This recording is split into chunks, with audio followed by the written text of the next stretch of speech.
10वा भाग. विषय क्रमांक 12. को अहम अर्थात मी कोण आहे.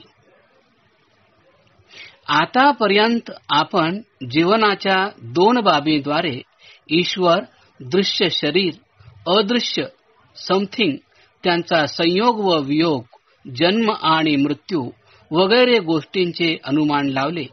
यानंतर त्यांचे प्रात्यक्षीकरण सुद्धा करता येते काय, असा प्रश्न कोणी केला तर या प्रश्नाचे उत्तर सुद्धा होकारार्थीच मिळेल, हे जाणून घेऊया. मानवी जीवनाकडे पहा. प्रत्येक मानवाने स्वतःच्या शरीररूपी प्रयोगशाळेत कोणकोणत्या बाबी आहेत व तेथे काय काय घडते हे स्वतःहून एक वैज्ञानिक या नात्याने पाहावे. यासाठी जीवनाच्या नैसर्गिक घडामोडींकडे लक्ष द्यावे. आपल्या जीवनातील जागृत, स्वप्न व सुषुप्ती म्हणजे गाढ निद्रा या तीन अवस्थाच आपणास आपले व या जगाचे रहस्य सांगून जातात. जागृत अवस्थेत शरीर, शरीराची इंद्रिये, मन, बुद्धी हे सर्व बाह्य विषयांना ग्रहण करीत असतात. स्थूल शरीर व स्थूल इंद्रियांच्या द्वारे ते स्थूल विषय भोगत असतात. लोक मात्र एवढेच जग आहे असे समजतात. या अवस्थेत इंद्रिये व मन हे बहिर्मुख होत असतात. आत व त्याच्याही आतमध्ये काय काय चालले आहे याकडे त्याचे लक्ष नसते. हा स्थूल भोग आहे आणि तो स्थूल इंद्रियांच्या सहाय्याने होतो, पण याची नोंद रेकॉर्डमध्ये चालूच असते. यामुळे स्मृती तयार होते व अनेक गोष्टी आठवणीत राहतात. जे जे पाहिले, खाल्ले व ऐकले यांचे कुठेतरी अंकन होते, रेकॉर्डिंग होते. जेव्हा आपण झोपतो तेव्हा झोपेत स्थूल दृश्य शरीर व स्थूल इंद्रिये झोपतात. पण या अवस्थेतही आपण काहीतरी पाहतो, खातो, सुवास घेतो, मारतो, प्रवास करतो, तसेच साप चावतो, नदीला पूर येतो इत्यादी अनेक चित्रणे चालू असतात. या सर्व पाहणे, खाणे, ऐकणे, वास घेणे इत्यादी क्रिया कोण व कोठे पाहतो? दृश्य शरीर व दृश्य इंद्रियेत झोपलेली असतात. त्यांना हे काहीच माहीत नसते. याकरिता हे प्रत्यक्ष प्रमाण आहे की या शरीरात न दिसणारे एक दृश्य अदृश्य शरीर आहे, ज्यात सूक्ष्म इंद्रिये असली पाहिजेत. यामुळे सूक्ष्म विषयांचा भोग स्वप्नावस्थेत घेतला जातो. स्वप्नावस्थेत पण सुख दुःख भोगणारा कोणीतरी मध्येच आहे हे कळते. मन व बुद्धी पण आपली कामे स्वप्नावस्थेत करीत असतात. ही स्वप्नावस्था जागृत अवस्थेत पण आपण अनुभवू शकतो. डोळे बंद करा, बाहेरचे ऐकणे बंद करा, थोड्या वेळासाठी मनाला एकाग्र करा व आपले घर, आई वडील यांना आठवा. मनाची एकाग्रता असेल तर लगेच आई वडिलांचे चित्र आत दिसते. जे जे पाहिलेले, ऐकलेले, खाल्लेले व स्पर्श केलेले असते त्यांची आठवण केली की ते समोर येते व त्याचा सूक्ष्म भोग घेता येतो. याचे प्रात्यक्षिक करून पहा. थोडे गाढ निद्रेचे अवलोकन स्वतःच करा. गाढ झोपेत ते दृश्य शरीर व ती दृश्य इंद्रिये ज्यांना आपण स्थूल म्हणतो ते झोपलेले असतात. त्यांना आपण कोठे आहोत हे कळत नसते की स्वतःबद्दलचे ज्ञान पण नसते. न दिसणारी सूक्ष्म इंद्रिये, मन व बुद्धी हे पण झोपलेले असतात. सर्व काही शांत असते. कोणतेही स्वप्न नाही, कोणताही संकल्प व विकल्प नाही. तरी पण श्वासोच्छवास चालू आहे, रक्ताभिसरण चालू आहे, पाचन संस्था आपले काम करीत आहे. अन्नाचा रस बनणे, रसापासून रक्त बनणे वगैरे सर्व क्रिया चालू आहेत. मग हे का होते, तसेच ते कोणामुळे होते हे शोधणे गरजेचे आहे. बरीच मंडळी हे सर्व ईश्वरावर सोडतात, पण ते चुकीचे आहे. काही लोक केवळ मन म्हणजेच सर्व काही असे मानतात. त्यांनी याचे उत्तर द्यावे.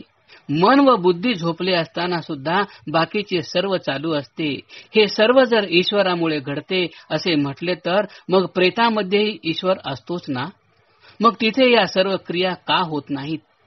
यावरून हे स्पष्ट होते की गाढ झोपेत जेव्हा स्थूल इंद्रिये, सूक्ष्म इंद्रिये, शरीर, मन व बुद्धी झोपलेले असताना सुद्धा काहीतरी जागत असते. त्याच्या नसण्यामुळे या शरीरात सर्व क्रिया बंद पडतात व दुर्गंध येणे, सडणे इत्यादी सुरू होते. परमात्मा सर्व व्यापक असल्यामुळे प्रेतातही आहे, परंतु तो त्या प्रेताला डोळे असूनही पाहायला लावू शकत नाही, कान असूनही ऐकायला लावू शकत नाही, तोंड असून खायला व बोलायला लावू शकत नाही. किंवा जे शरीर अनेक वर्षे जिवंत होते तेव्हा दुर्गंध देखील सुटला नव्हता, पण त्याचे जेव्हा प्रेतात रूपांतर होते तेव्हा सडणे व दुर्गंध येणे सुरू होते.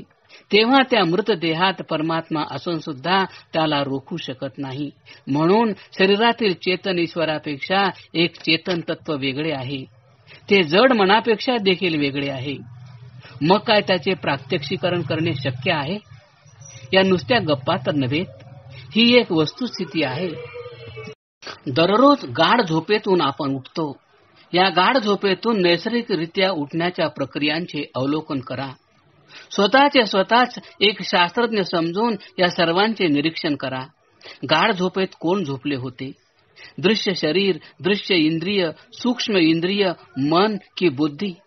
कोणीतरी जागे होतेच. जीवनाच्या ज्या आवश्यक प्रक्रिया, उदाहरणार्थ श्वासोच्छवास, रक्ताभिसरण, पचन, वाढ इत्यादी आहेत, त्या चालू ठेवल्या होत्या.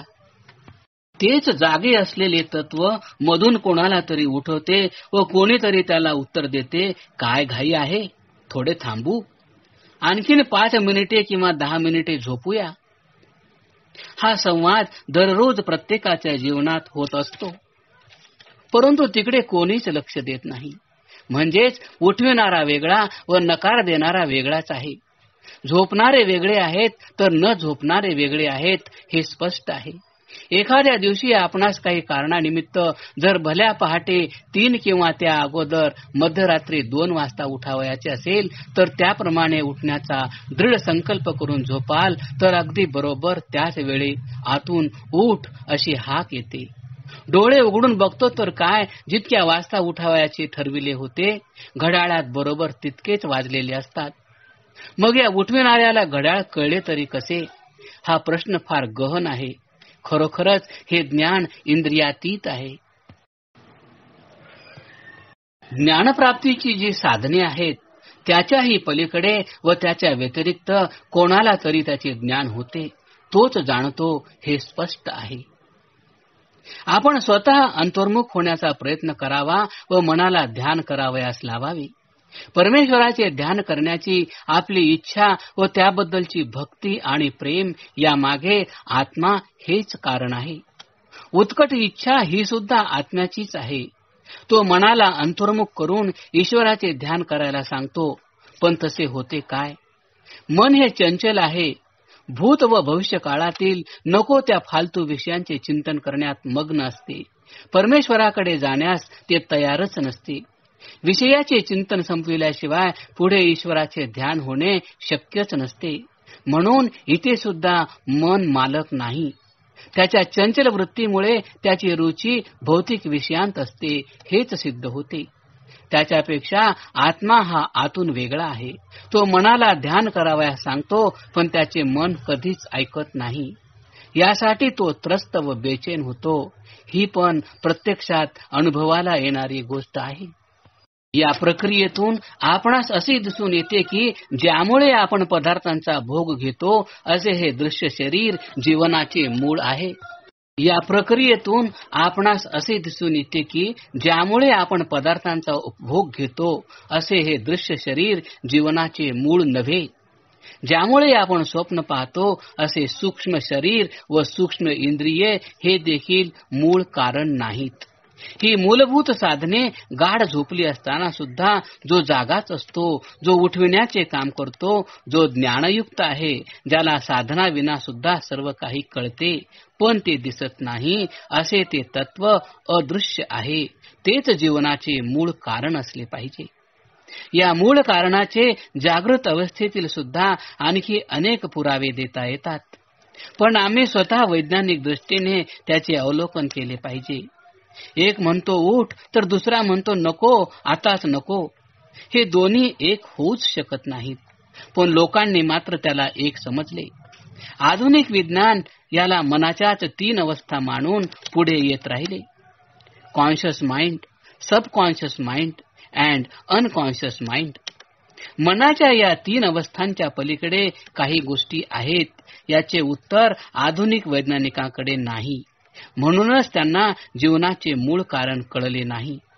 यास्तव ते जीवनाच्या समस्या योग्य प्रकारे सोडवू शकत नाहीत. मन हे साधन आहे. ते मालक नसून एक नोकर आहे. ते मालकाच्या प्रत्येक आदेशाला टाळण्याचा प्रयत्न करते. आतून अभ्यास करायचा विचार होतो तेव्हा मनाचा नकार मिळतो. मालक आतून उठ म्हणतो, पण हा नोकर मात्र नको असे म्हणतो. आतून व्यायाम, पवित्र कार्य इत्यादी सेवा कार्य करावे असा सूर येतो, पण मन हे मात्र नको म्हणते. या उलट प्रत्यक्षात अनुभवास येते की मनाला जे जे आवडते ते आतल्याला आवडत नाही. मनाला आळस आवडतो, पण मधल्याला तू आवडत नाही. मनाचे ऐकून 5 मिनिटे आणखी झोपले की तासन तास झोप लागते व नंतर उठल्यावर पश्चाताप होतो व दुःख होते. ते कोणाला? मनाला म्हटले तर त्याला झोपणे प्रिय वाटते, मग दुःख का? मनात कोणाला फसविण्याचा विचार आला की आतून आवाज येतो, नाही, हे बरोबर नाही. मनात बेईमानी आली की मधून नकार येतो. मनात ईर्ष्या व द्वेष जागृत झाले की मधून त्याला नकार मिळतो आणि ते जर बळेच मनाने केले तर आतला दुःखी होतो. मनात काम जागृत झाला किंवा वाईट वासना नुसती जरी जागृत झाली तरी आतून नकार येतो.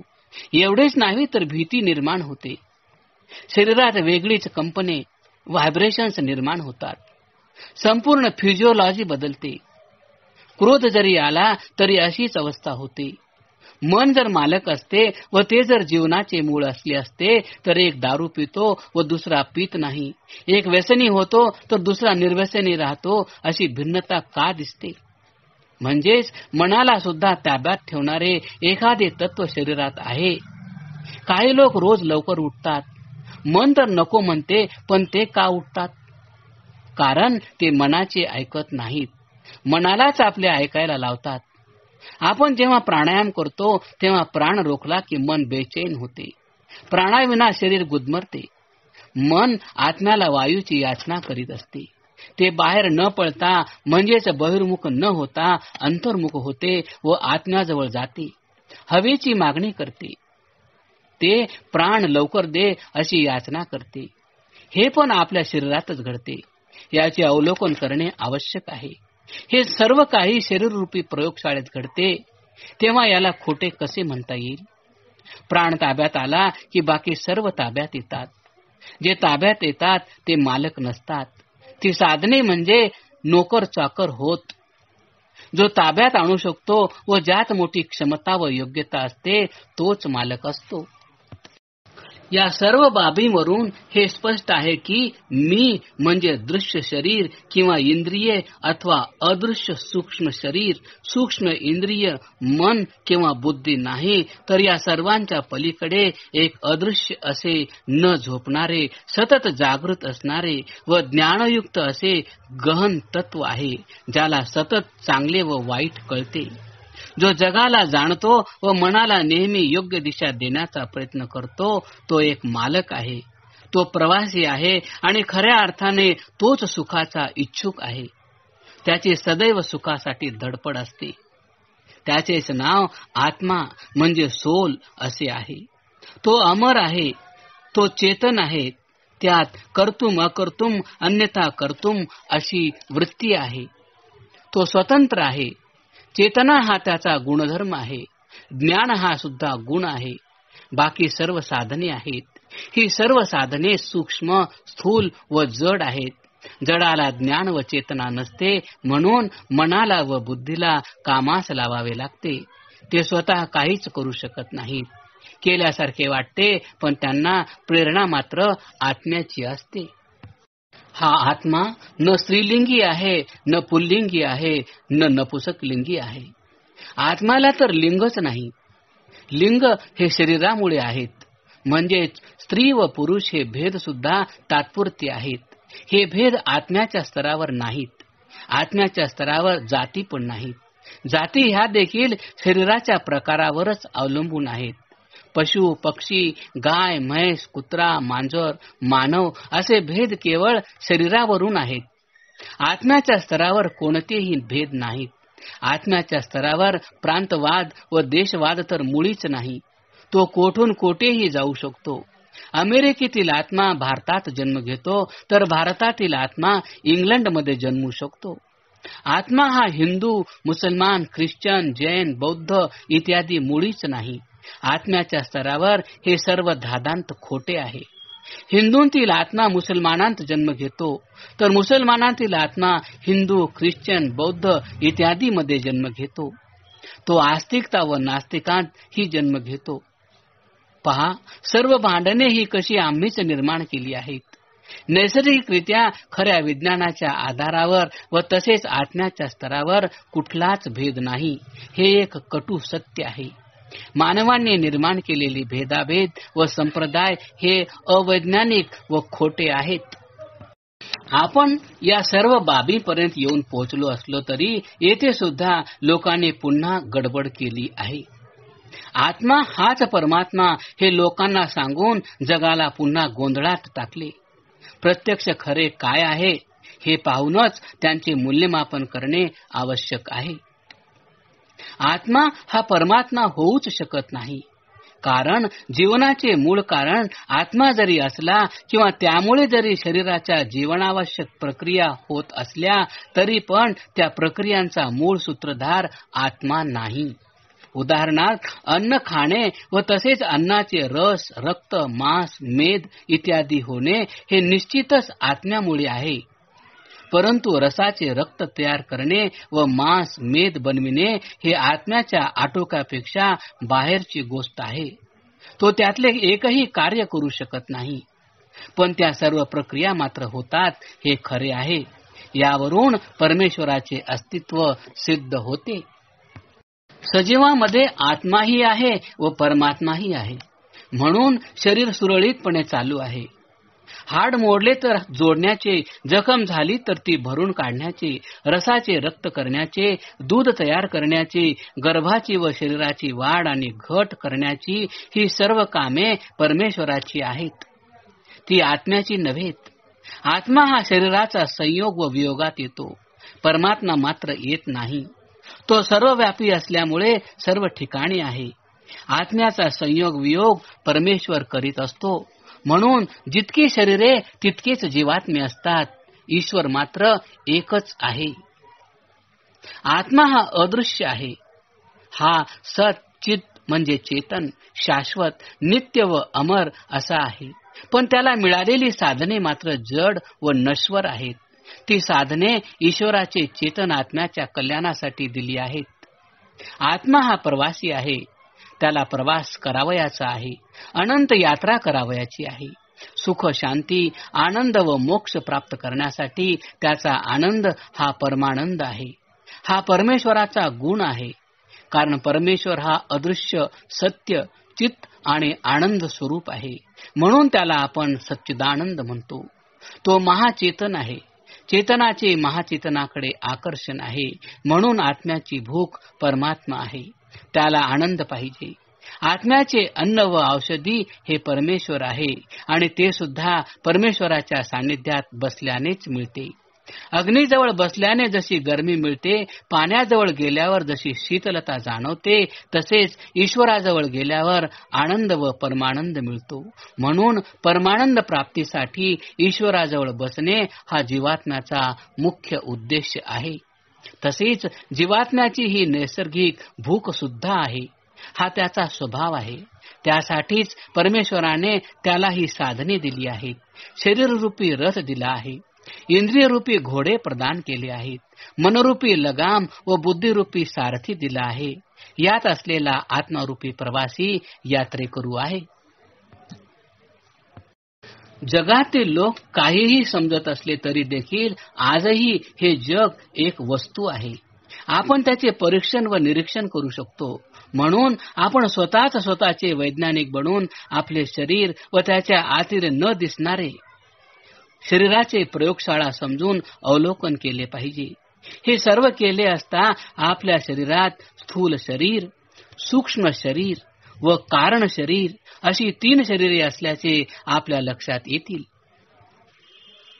पहिले स्थूल शरीर हे स्थूल इंद्रियांनी युक्त शरीर आहे, जे की त्रिदोष, वात, पित्त, कफ यामुळे बनते व चालते.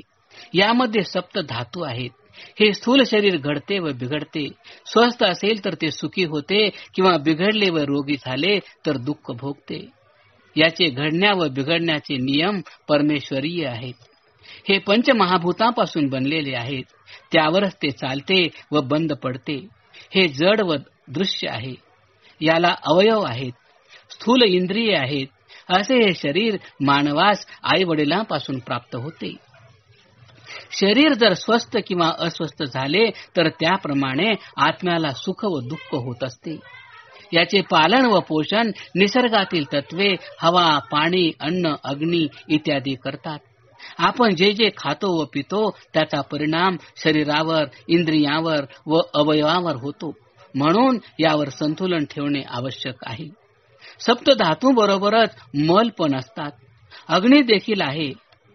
हे सर्व दिसणारे म्हणजे दृश्य असते. आजचे विज्ञान सुद्धा याचा सखोल अभ्यास करीत आहे. पचन संस्था, श्वासोच्छवास संस्था, रक्ताभिसरण संस्था, मज्जा संस्था आदी संस्था काम करीत आहेत. दुसरे सूक्ष्म शरीर हे न दिसणारे शरीर आहे. म्हणूनच याला सूक्ष्म शरीर असे म्हणतात. स्वप्नावस्था हे त्याचे प्रात्यक्षिक आहे. जागृत अवस्थेत सुद्धा डोळे बंद करा, मनाला अंतर्मुख करा व एकाग्र करा व आता तुमचे आई वडील आठवा. समोर त्यांचे चित्र किंवा आकृती येईल. मन एकाग्र करून घर, शाळा किंवा बालपण आठवा. स्वयंपाकघर, शेत, प्राणी, वृक्ष इत्यादी जे जे आठवाल व ज्याची इच्छा कराल ते तुम्हाला त्यामध्ये दिसेल. पण मनाची एकाग्रता व अंतर्मुख प्रवृत्ती होणे आवश्यक आहे. हे सूक्ष्म शरीराचे प्रात्यक्षिकीकरण जागृतावस्थेतून करणे चालू आहे. स्वप्न अवस्थेत सुद्धा हे होतेच. अदृश्य सूक्ष्म शरीर पण जडच आहे. यात सूक्ष्म इंद्रिये अर्थात पंचज्ञानेंद्रिये व पंचकर्मेंद्रिये आहेत. यातच मन, बुद्धी व चित्त ही तीन तत्वे हे सूक्ष्म शरीर म्हणजे हवाई जहाजामधील ब्लॅक बॉक्स सारखे आहे. यामध्ये आजपावेतो अनेक सूक्ष्म यंत्रे संशोधनाद्वारे बनविण्यात आली व पुढेही बनतील. ही सर्व यंत्रे या सूक्ष्म शरीरातच विद्यमान आहेत. सूक्ष्म शरीर आईवडिलांपासून येत नाही किंवा मिळत नाही. हे तर मृत्यूनंतर आत्म्याच्या बरोबर जाते व जन्मते वेळी आत्म्याच्या बरोबर येते. हे सत्व, रज, तम या तीन तत्वांनी युक्त असते. याला अंतःकरण म्हणतात. करण म्हणजे साधन होय. हे आतील साधन आहे. यातच काम, क्रोध, लोभ, मोह इत्यादी षडरिपू सुद्धा आहेत. हे शरीर देखील कधी स्वस्थ तर कधी अस्वस्थ असते. याच्या स्वास्थ्यामुळे व अस्वास्थ्यामुळे आत्म्याला सुख व दुःख होत असते. हे सूक्ष्म शरीर आत्म्याबरोबरच राहते. आत्मा जेव्हा मुक्त होतो तेव्हा तो या सूक्ष्म शरीराला सोडून व टाकूनच मुक्त होत असतो. तिसरे कारण शरीर. आपल्या शरीरातील तिसरे कारण शरीर हेही तितकेच महत्वाचे आहे. हे सूक्ष्म रूपापासून बनलेले आहे. प्रकृतीच्या या साम्यावस्थेपासून ते पण जड आहे. पण मुक्तावस्थेत ते आत्म्याबरोबर राहते. गाढ झोपेतील अवस्था ही याचे प्रात्यक्षिकरण घडविते.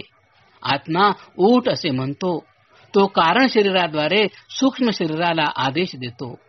आत्मा कारण शरीरात असतो. हे सुद्धा अतिसूक्ष्म असून एक जड साधनच आहे. या सूक्ष्म व कारण शरीरासह आत्मा हा एका शरीरातून दुसऱ्या शरीरात प्रवेश करतो. जन्म मृत्यूच्या चक्रात अडकतो. समथिंग बरोबर सूक्ष्म शरीर अधिक कारण शरीर अधिक आत्मा. हे आईवडिलांकडून मिळत नाही, कारण ते सूक्ष्म शरीरातील प्रवृत्ती व वासना, ज्ञान व गुणाचे बीज असतात. पंचकोश. आपल्या शरीरात 5 कोश आहेत. पहिला अन्नमय कोश, जो अन्नावर चालतो, बनतो व बिघडतो, तो म्हणजे अन्नमय कोश होय. हे तत्व दृश्य व स्थूल आहे. स्थूल शरीरातील हा घनद्रव्य भाग आहे. दुसरा प्राणमय कोश. हा प्राणावर व वायूवर चालतो आणि बनतो व बिघडतो. प्राण हे स्थूल शरीर, कारण शरीर आणि आत्मा यांना जोडणारे तत्व आहे. शरीर व समथिंग यांना जोडण्याचे कार्य प्राणाद्वारे होते. प्राण असेल तर जीवन, अन्यथा मृत्यू अटळ.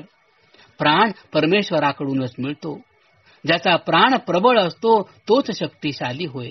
मन, इंद्रिय, बुद्धी या सर्वांना शुद्ध ठेवणे, कार्यक्षम बनविणे व संयमी ठेवणे इत्यादी सर्व कामे प्राणामुळे शक्य ठरतात. प्राणावर ताबा झाला की सर्वांवर होतो.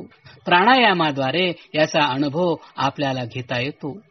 मुख्य प्राण 5, उपप्राण 5 असे एकूण 10 प्राण आहेत. हे जड, अदृश्य व प्रकाशमय आहेत.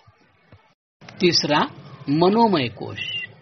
ज्यात नेहमी संकल्प विकल्प होतात असा मन व बुद्धी यांचा संयोग म्हणजे मनोमय कोश होय. षड्रिपू, भीती, संशय, अभिमान, आळस, लापरवाही इत्यादी दोष यामध्ये असतात. हे जड व अदृश्य आहेत. यांचा पण आपणास अनुभव घेता येतो. यात भावावेग मोठ्या प्रमाणात असतात. चौथा, विज्ञानमय कोश. यात संकल्प विकल्पांच्या पलीकडे जाऊन बुद्धीद्वारे सूक्ष्म रूप जाणले जाते व वस्तूंचे प्रात्यक्षिकरण केले जाते. प्रत्येक वस्तूची सत्यता यात जाणवते. वस्तूंचे विज्ञान कळते. सूक्ष्म बुद्धी काम करते. अंतर्मुख वृत्तीने मनाची एकाग्रता वाढविते. जेव्हा सत्यापर्यंत आपण पोहोचतो तेव्हा आपल्याला विशेष ज्ञान प्राप्त होते. हा कोश आत्मा व ईश्वराच्या अधिक जवळचा आहे. पाचवा, आनंदमय कोश. जेव्हा आपण विज्ञानमय कोशाच्या आत प्रवेश करू तेव्हा आपल्याला आनंद मिळेल. या कोशात आत्मा व परमात्मा ही दोनच तत्वे असतात. चेतन हा महाचेतनाला भेटतो. दोन्ही तत्वे चेतन व शाश्वत आहेत. लोकांनी दोघांनाही एकच समजले आहे. यातील एक साधक आहे तर दुसरा साध्य आहे. एक आनंदाचा भुकेला आहे तर दुसरा आनंदाचा दाता आहे. एक अल्पज्ञ व एकदेशी आहे तर दुसरा सर्वज्ञ व सर्वव्यापक आहे. एक शरीर धारण करणारा, कर्म करणारा, सुखदुःखे भोगणारा आहे तर दुसरा शरीर धारण न करणारा, कर्मफळाची व्यवस्था करणारा आणि सुखदुःखे न भोगणारा आहे. म्हणून मनाची बहिर्मुख वृत्ती थांबवून आपण जेव्हा अंतर्मुख होतो तेव्हा या सर्व कोशांचे प्रात्यक्षिकीकरण करतो. अन्नमय कोश सोडून इतर सर्व कोश अदृश्य आहेत. आपण गाढ निद्रेत प्रवेश करताना सुद्धा या सर्व कोशांना ओलांडत असतो. अंतर्मुख होताना जेव्हा या कोशांना पार करीत जाऊ तेव्हा आनंदमय कोशात जो सर्वाधिक आनंद मिळतो तो जगातील कोणत्याही भौतिक वस्तूंत आढळणार नाही. हा परम आनंद आहे. केवळ त्याच्यासाठीच जीवात्मा भुकेला आहे. या आनंदमय कोशामध्ये जिथे जीवात्मा आहे तिथेच परमात्मा पण आहे. एक चेतन शक्ती दुसऱ्या महाचेतन शक्तीला अर्थात सच्चिदानंदाला भेटते. ज्ञानयुक्त तत्व हे आनंदमय तत्वाजवळ जाते व आनंद प्राप्त करते. परमानंद स्वरूप परमेश्वराजवळ प्रयत्न व ज्ञानपूर्वक गेल्यानेच त्याला आनंद मिळतो. गाढ झोपेत पण तो प्राप्त होतो. पण ज्ञानाच्या अभावी त्याची जाणीव जीवात्म्याला होत नाही. घरात कोणी धन पुरून ठेवले आहे व हे जर आपल्याला माहीत नसेल तर त्याचा आपल्याला आनंद होत नसतो. तसेच एखाद्याने गुपचूप आपल्या खिशात पैसे टाकून ठेवले असतील पण आपल्याला त्याचे ज्ञान नसेल तेव्हा ते सोबत घेऊन आपण उगीच फिरत असतो. परंतु खिशात पैसे आहेत हे माहीत नसल्यामुळे त्याचा आपल्याला आनंद होत नाही. तीच बाब गाढ झोपेबाबतची आहे. सर्व प्राणी झोपेत परमेश्वराजवळ असतात. तसा लाभही त्यांना मिळतो पण त्याचे ज्ञान नसते. गाढ झोपेतून उठल्यावर मात्र वाह काय छान झोप झाली असे म्हणतो. हे काय आहे? रोजच्या रोज जशी बॅटरी चार्जिंगला लावतो तशीच गाढ झोपेत आत्म्याची चार्जिंग होत असते. ईश्वराचे प्रत्यक्षीकरण याच कोशात होते. येथेच अनुभव घेता येतो. परमात्मा आतून आत्म्याला सतत चांगली प्रेरणा देत असतो व वाईट करू नका असेही सांगतो. एवढेच नव्हे तर आतून भीती निर्माण करतो. पुढे आत्मा हा मन व इंद्रियांना सांगत असतो. जेव्हा केव्हा एखादा कठीण प्रश्न पडतो व त्याचे उत्तर पाहिजे असते तेव्हा आपण अंतर्मुख होऊनच चिंतन करतो. एकाग्र मनाने जेव्हा चिंतन करतो तेव्हा आतून उत्तर मिळते. याच चिंतनाच्या माध्यमाने महर्षी दयानंद समाधी लावून वेदमंत्रांचे अर्थ परमेश्वराकडून जाणून घेत होते. म्हणूनच त्यांना महर्षी, वेदोद्धारक अशा विविध विशेषणांनी संबोधले जाते.